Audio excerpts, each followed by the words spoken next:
We're gonna cover this JAYZ and Pusha T situation. You know what I mean? Because I've been seeing a lot of stuff on social media, and I'd be wanting to know like what is the facts to what people are saying or whatever. So I went and did the research myself. I went on FBI.gov and I matched up those files that was on the internet to to see the validity and to see the context of the files. So let's get into it.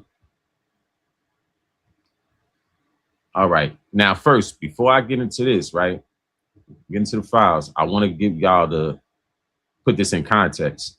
The files was from the FBI crisis intake line.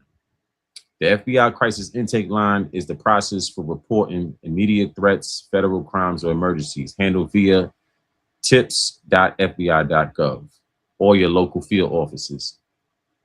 Now, the key intake resources, they have the number, the emergency, all of that stuff. And then let's see. So now, how to report it. They have how to report a crime or crisis. They have the crisis unit, the response units. And one thing that I will say, key aspects of FBI intake reports. These are raw, unverified records of tips received via telephone or online forms. They do not represent evidence, confirm facts, or criminal charges. Let's keep that in mind. Recent context. Thousands of 2019 crisis intakes reports were released in the Jeffrey Epstein investigation files, included unvetted, underline unvetted allegations against high-profile figures that were archived by the Department of Justice. All right. So with that being said, let's get into it. All right, so there we go. Okay, so now these are the actual files off the FBI website. It says in 7/10/2019, blank. There's a lot of parts that are blotted out, so I'm just going to talk around it. Blank called the FBI National Threat Operations Center to identify herself as a victim of sex abuse by Jeffrey Epstein and others. Blank provided the following information. In approximately 1994, Blank revealed herself as a past victim of sex abuse by Epstein, described abuse occurred during parties, further identified as friend of Blank. In approximately 1996, Blank resided with Blank in Blank. An unknown man abducted her from her home, and she later awoke in the presence of Harvey Weinstein and Sean Carter, JAYZ, while Weinstein had inserted his fingers into Blank. Blank believed that she was in Epstein's mansion in Florida.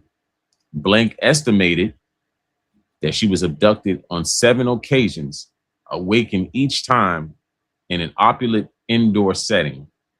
Blank suffered from sex abuse on multiple of those occasions in which Epstein participated. Blank recalled Leon Black and William Barr, current United States Attorney General, being present during the home of the occasions of abuse. In approximately 2006, Blank last recalled being abused by Epstein. On each occasion, she believed that she was drugged, clouding her memory. Blank attributed the drugging as frequently performed by persons assigned as handlers, whom she directed as persons who established friendships with the victims. Among her handlers, Blank identified artist Pusha T. In approximately 2007, Blank attended a party, Blank, following an invitation from an unknown man who approached her as she walked down the street. Weinstein and Pusha T also attended the party and drugged her, allegedly, before engaging in sexual abuse. Blank claimed to have additional information of other persons involved in the enterprise and information related to racketeering conducted under in support of the trafficking.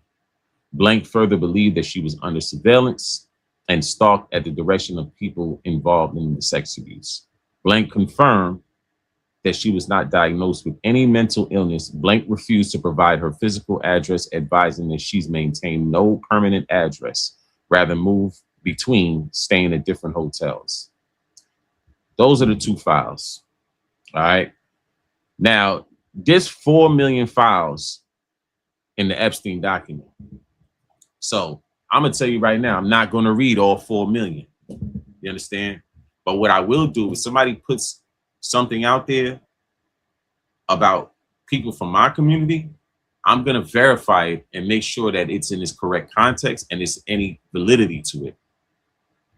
Because what y'all not going to do is make black men the face of debauchery.